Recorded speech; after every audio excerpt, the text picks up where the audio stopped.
నమస్కారం, welcome to Telugu stories book. మన ఛానల్లో కథలు మీకు నచ్చితే please like, share and subscribe to our Telugu stories book. Hype ఇవ్వడం మర్చిపోకండి. ఈరోజు కథ లవర్ కమ్ హస్బెండ్ ఎపిసోడ్ 106. ఇంకా కథలోకి వెళ్తే, మీకు అరగంట టైం, సరిపోకపోతే గంట టైం ఇస్తాను, మళ్ళీ వస్తా. ఈలోపు ఈ సామాన్లు మొత్తం సర్దేసి ఖాళీ చేసేయాలి, లేకపోతే నేనంటే ఏంటో చూపిస్తానంటూ కృతి బుక్కలు ఆగబోయాడు. కృతి వెనక్కి జరిగింది. అయిపోయాడు ఈడెవడో రిషి చేతిలో. వాడు అని తొట్టిగా ఫాస్ట్గా వెళ్ళిపోయారు. తర్వాత వచ్చిన గెస్ట్లకి ఏం మాట్లాడాలో కూడా అర్థం కాలేదు. నెమ్మదిగా ఒక్కొక్కరు వెళ్ళిపోతున్నారు. కృతికి అగాధంలోకి వెళ్ళిపోతున్నట్లుగా ఉంది. అందరూ లోపలికి వెళ్ళారు. అందరూ షాక్లో ఉన్నారు. ముందుగా సుప్రజ, అదేంటి డాడ్, ఈ సైట్ తనదని వాడెలా చెప్తాడు? అసలు అంకుల్ ఫోన్ స్విచ్ ఆఫ్ ఎందుకు వస్తుంది అని అడిగింది సుప్రజ. సూర్య కృతితో, అక్క సైట్ రిజిస్ట్రేషన్ పేపర్స్ ఏవి అని అడిగాడు. కృతి విశ్వ వైపు చూసింది. విశ్వ సూర్యతో, నా జూబ్లీ హిల్స్ బ్రాంచ్లో ఉన్నాయి సార్ అన్నాడు. సరే, నువ్వు వెళ్ళి తొందరగా తీసుకురా అని కిషోర్తో, డాడ్ మీ దగ్గర అంకుల్ నెంబర్ ఇంకేమీ లేదా అని అడిగాడు. ఇంటి ల్యాండ్లైన్ నెంబర్ ఉందంటూ తన ఫోన్ తీసి ఆ నెంబర్కి కాల్ చేశాడు. ఎవరో లిఫ్ట్ చేయగానే కిషోర్ కోపంగా, వెంకట్రావు లేడా అని అడిగాడు. అవతల నుంచి, లేరండి, ఊరు వెళ్ళారన్నారు. ఇంకెవరూ లేరా ఇంట్లో అని కిషోర్ అడగగానే, లేరండి, అందరూ అమెరికా వెళ్ళారు అన్నాడు. అంతే, కిషోర్ ఫోన్ వదిలేశాడు. అది చూసిన సూర్య, డాడ్ ఏమైంది అనగానే కిషోర్ విషయం మొత్తం చెప్పాడు. అక్కడే ఉన్న మిత్ర కృతితో, నాకు తెలిసిన డీసీపీ ఉన్నారు, నువ్వేం టెన్షన్ పడకంటూ ఫోన్ తీసుకుని పక్కకు వెళ్ళింది. కృతి అండ్ ఫ్యామిలీ, కొంతమంది స్టాఫ్ తప్ప అందరూ వెళ్ళిపోయారు. కిషోర్కి అసలు ఏం అర్థం కావడం లేదు. ఆ ఫ్రెండ్ ఆ రోజు రిష్కి వార్నింగ్ ఇచ్చిన వాడే తనంతటా తానే వచ్చాడు. ఏదో తక్కువకు వస్తోందని కిషోరే కక్కుత్తులో కమండలం పనిచేసి చెఫ్పాపను ఇరికించి తను ఒకటి కొట్టించుకున్నాడు. కృష్ణ వీడియో ఆఫ్ చేసి రిష్కి పంపాడు. మెసేజ్ చేశాడు ఎమర్జెన్సీ అని. ఇంతలో మిత్ర వచ్చి, డీజీపీ గారు పోలీసులు పంపిస్తానన్నారు, నువ్వు కంగారు పడకని కృతి భుజం మీద చేవేసింది.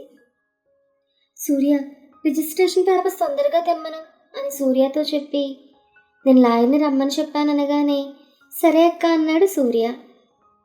ఒక గంట తర్వాత విశ్వ డల్గా వచ్చాడు. కృతి ఆత్రంగా, ఏవి పేపర్స్ అని అడిగింది. కనబడలేదు మేడం అని విశ్వ అనగానే కిషోర్ కోపంగా లేచి విశ్వ చెంప మీద గట్టిగా కొట్టాడు. నువ్వేం పియ్యేవి, కనీసం జాగ్రత్త ఉండక్కర్లేదా, యూ రాస్కెల్ అంటూ కళ్ళు తాగిన కోతిలా ఎగురుతున్నాడు. అది చూసిన కృతి, డాడీ మీరు ఆగండి ప్లీజ్, తన తప్పేం లేదు, ఆ పేపర్లు నేనే అక్కడ పెట్టాను. మరి ఎలా మాయమయ్యే, ఎవరు తీశారు అని అనుకుంటుండగా, మేడం ఆ రోజు మీరు జిరాక్స్ తీయమన్నారని తీశానంటూ కాపీ ఇచ్చాడు విశ్వ. మిత్ర చెప్పినట్లే పోలీసులు ఇంకా లాయర్ వచ్చారు. అందరూ వాళ్ళు ఎలా ఫేస్ చేయాలని చర్చిస్తుంటే వాళ్ళు వచ్చేసారు. కిషోర్ అంకుల్కి టెన్షన్ మొదలైంది. పోలీసులు వీళ్ళందరినీ ఇక్కడే ఉండమని చెప్పి బయటకు వెళ్ళారు. ఇందాక వార్నింగ్ ఇచ్చిన వాడు, ఏం పేరు పెడదాం వీడికి, కిషోర్ అంకుల్ని కొట్టాడు ఓకే, కానీ మన చెఫ్ పాపని టచ్ చేయబోయాడు కదా, ఇంకేదో ప్లాన్ కూడా వేశాడు. సో వాడికి డెవిల్ అన్న పేరు పెడదాం. ఒక పోలీస్, రే ఎవడ్రా నువ్వు, ఏంటి ఈ సైట్ నీదా అని అనగానే ఆ డెవిల్ మాట్లాడుతూ, అవును నాదే, ఇవిగో ఒరిజినల్ పేపర్స్ అంటూ చూపించాడు అతను. కృతి ఫాస్ట్గా వచ్చి అవి తీసుకుని చూసింది. అవును అవి ఒరిజినల్సే. మిగతా వాళ్ళంతా అవి చూసి షాక్. నీ పేపర్స్ ఏవి అని డెవిల్ అనేసరికి సుప్రజ కోపంగా జిరాక్స్ పేపర్స్ ఇచ్చింది. ఆ డెవిల్ అది చూసి, అబ్బో మంచి రుజువులు అంటూ వాటిని చింపేశాడు. అది చూసిన అందరికీ కోపం పీక్స్కి వెళ్ళింది. విశ్వ, కృష్ణ, సూర్య వాడిని కొట్టబోతుంటే మధ్యలో పోలీసులు వచ్చి, సార్ ఆగండి, నిజానికి కట్టింది మీరే కావచ్చు, కానీ ఒరిజినల్స్ ఇతని పేరు మీద ఉన్నాయి కాబట్టి మీరంతా అని అంటుంటే, ఏంటి సార్ మేమెందుకు వదులుకుంటాం, నా శ్రమంతా ధారపూసి కట్టుకున్నాను, అంత ఈజీగా వదలనంటూ డెవిల్ వైపు కోపంగా చూసింది. మేడం పోనీ మీరు కంప్లైంట్ ఇవ్వండి, మేము ఎంక్వైరీ చేస్తాం, అప్పటిదాకా వీళ్ళు మీ బిల్డింగ్ జోలికి రాకుండా మేం చూసుకుంటామన్నారు పోలీసులు. ఆ మాట విన్న మిత్ర, అదే కరెక్ట్ కృతి, నువ్వు కంప్లైంట్ ఇవ్వు పదా అనగానే అందరూ లోపలికి వెళ్ళి ఆ పనిలో పడ్డారు. డెవిల్ గార్డ్ నవ్వుకుంటూ అక్కడే సుమోలో డోర్ తీసుకుని కూర్చున్నాడు. ఇదంతా కృష్ణ మళ్ళీ వీడియో తీసి రిష్కి పంపాడు. కానీ బాబు నుంచి నో రిప్లై. ఇదేంటి ఇంత జరుగుతున్నా సార్ నుంచి రిప్లై లేదు, అసలు చూసారా? ఫోన్ చేద్దామంటే ఇక్కడ నెంబర్ రింగ్ అవ్వడం లేదనుకున్నాడు. పోలీసులు కృతి నుంచి కంప్లైంట్ తీసుకుని వెళ్ళిపోయారు. కృతి తల మీద చేతులు పట్టుకుని డల్గా అక్కడే కూర్చుంది. సుప్రజ, సూర్య ఇద్దరూ తన చెరువు పక్కన చేరి పద వెళ్దామని పైకి లేపారు. అందరూ కామ్గా వెళ్తుంటే డెవిల్ గార్డ్ వాళ్ళ దగ్గరకు వచ్చి, ఏంటి చేసేదేమీ లేక జారుకుంటున్నారా? ఇంతమంది మగాళ్ళున్నారు, నా వెంట్రుకు కూడా పీకలేకపోయారు, వెళ్ళండి వెళ్ళి గాజులు తొడుక్కోండి అనగానే సూర్య ఆవేశంగా వాళ్ళ మీదకి వెళ్ళాడు. డెవిల్ గార్డ్ గ్యాంగ్ సూర్యని చావగొడుతుంటే విశ్వ, కృష్ణ ఇంకా కృతి స్టాఫ్ వెళ్ళారు. కానీ ఆ రౌడీ గ్యాంగ్ దెబ్బకు మనోళ్ళు చిత్తుగా తన్నులు తిన్నారు. కాసేపు అంతా గొడవ అక్కడ. డెవిల్ గాడి గొడవలో వచ్చి కృతి చే పట్టుకున్నాడు. వెగిలిగా నవ్వాడు. కృతికి కోపం వచ్చి లాగిపెట్టి ఒక్కటిచ్చింది. వాడు చంపరుద్దుకుంటూ, నన్నే కొడతావా, చెప్తాను నీ సంగతి, నిన్ను కాపాడే మగాడే లేడిక్కడ అంటూ వాళ్ళతో రండ్రా అంటూ వెళ్ళిపోయాడు. పాపం సూర్యకు బాగా దెబ్బలు తగిలాయి. అందరూ హాస్పిటల్కి వెళ్ళారు. ఆ రోజు రాత్రి సారేంటి ఇంతవరకు మెసేజ్ చేయలేదు? పరిస్థితి చూస్తే చేయి దాటిపోయింది. వాడేమో ఏదో వార్నింగ్ ఇచ్చాడని భయపడుతున్నాడు కృష్ణ. హాస్టల్లో సూర్యకి ట్రీట్మెంట్ ఇచ్చాక సుప్రజ కిషోర్తో, డాడీ మీరందరూ ఇంటికి వెళ్ళండి, నేను తమ్ముడికి తోడుంటానంది. కృతికి అసలు మైండ్ పోతోంది. సుప్రజ శ్రావణితో, అమ్మా చెల్లిని కూడా తీసుకెళ్ళు, జాగ్రత్త అనగానే, నేను ఎక్కడికి వెళ్ళను ఇక్కడే ఉంటానని కృతి అనగానే, అస్సలొద్దు నువ్వు చాలా డిస్టర్బ్ అయ్యావు, ఇంటికి పదా అని మిత్ర అనగానే, ప్లీజ్ నన్ను వదిలేసి మీ అందరూ వెళ్ళిపోండి అని అరిచింది కృతి. సుప్రజ వాళ్ళందరికీ సైగ చేసింది నేను చూసుకుంటానని. దాంతో అందరూ వెళ్ళిపోయారు. సుప్రజ, కృతి మాత్రమే మిగిలారు. సుప్రజ కృతితో, చెల్లి నేను ఇప్పుడే వస్తాను, నువ్వు ఇక్కడే కూర్చో అని చెప్పి సూర్య రిపోర్ట్స్ పట్టుకుని పై ఫ్లోర్కి వెళ్ళింది. కృతికి మైండ్ బ్లాక్ అయిపోయింది. ఇదేంటి, నాకే ఎందుకు ఇలా జరుగుతోంది? పెళ్ళి ఫెయిల్, కెరీర్ ఫెయిల్, ఇంక నేను ఎవరి కోసం బ్రతకాలి? అంత డబ్బు ఇన్వెస్ట్ చేశాను. ఒక రకమైన భయం చోటు చేసుకుంది కృతిలో. అంతే, తనకు తెలియకుండానే లేచింది. సూర్య సంగతి కూడా మర్చిపోయి బయటకు వచ్చింది. జోరుగా వాన కురుస్తోంది బయట. అలాగే తడుచుకుంటూ వెళ్తుంది. కృష్ణ మాత్రం ఉన్నాడు అక్కడ. కానీ టీ తాగుదామని క్యాంటీన్లోకి వెళ్ళాడప్పుడే. కాబట్టి కృతి బయటకు వెళ్ళడం తనకి తెలియదు.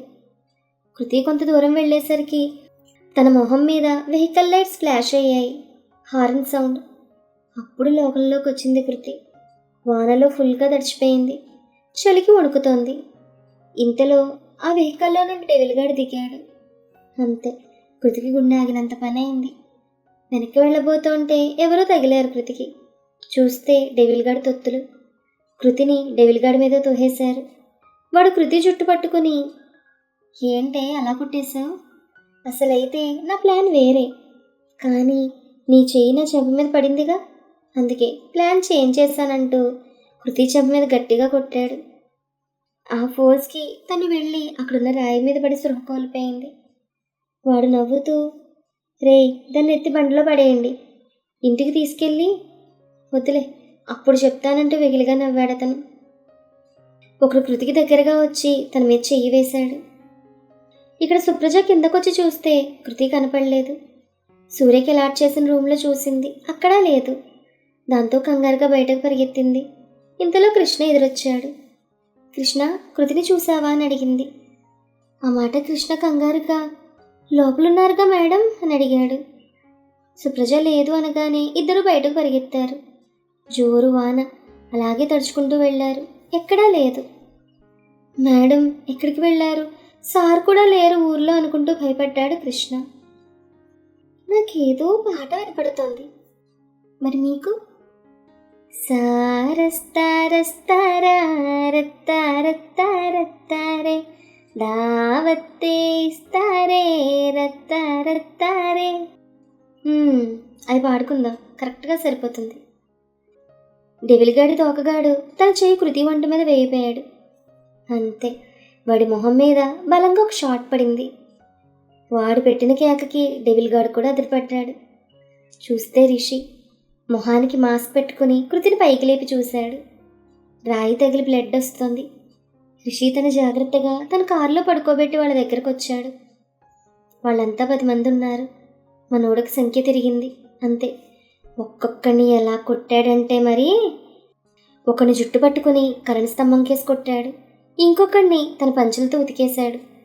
మరొకడిని కరాటే షాట్స్తో వాయిదీశాడు. డెవిల్గాడు తప్ప మిగిలిన వాళ్ళందరినీ కూడా విచ్చలవిడిగా కొట్టేశాడు. వాడిని కొట్టడం, డెవిల్గాడిని కోపంగా చూడడం, ఇంకొకడిని కొట్టడం, డెవిల్గాడి వైపు కోపంగా చూడడం. అలా అందరూ అయిపోయాక డెవిల్గాడి దగ్గరికి వెళ్ళాడు రిషి. ఆ డెవిల్గాడు రిషి కడుపులో బలంగా తన్నాడు. దాంతో రిషి కింద పడ్డా తిరిగి లేచి జంప్ చేసి వాడి గుండెల మీద కాళ్ళతో తన్నాడు. వాడు అలాగోలా లేచి మళ్ళీ రిషి వైపు వచ్చాడు. రిషి వాడి పైనుంచి జంప్ చేసి వెనక్కి వచ్చి వాడి 2 చేతులు వెనక్కి విరిచేశాడు.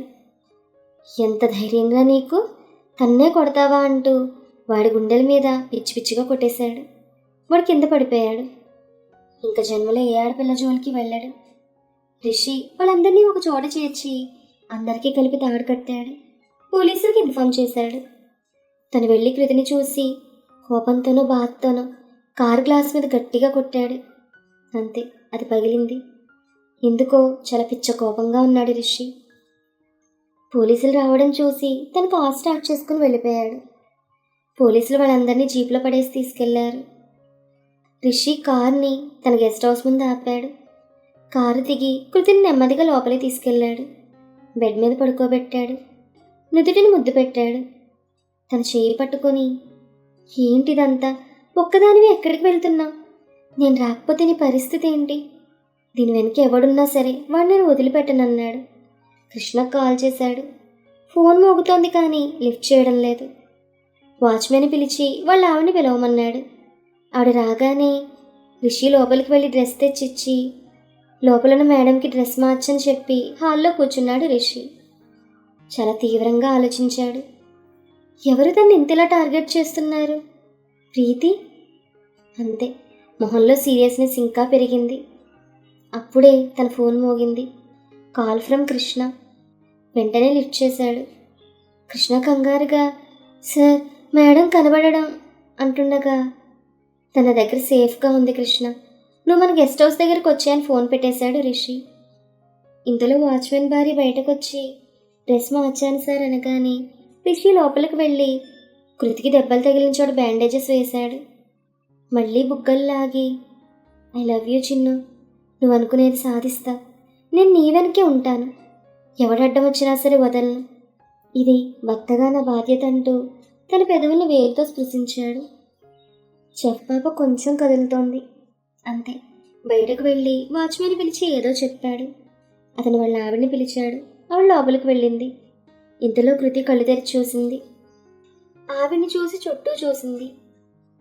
నేను ఎక్కడున్నాను అని అడిగింది కష్టంగా కృతి. మన తర్వాత ఏం జరిగింది? Keep listening. మరొక మంచి ఎపిసోడ్తో మళ్ళీ కలుద్దాం. ఈ కథ మీకు నచ్చితే please like, share and subscribe to our Telugu stories book. Thank you.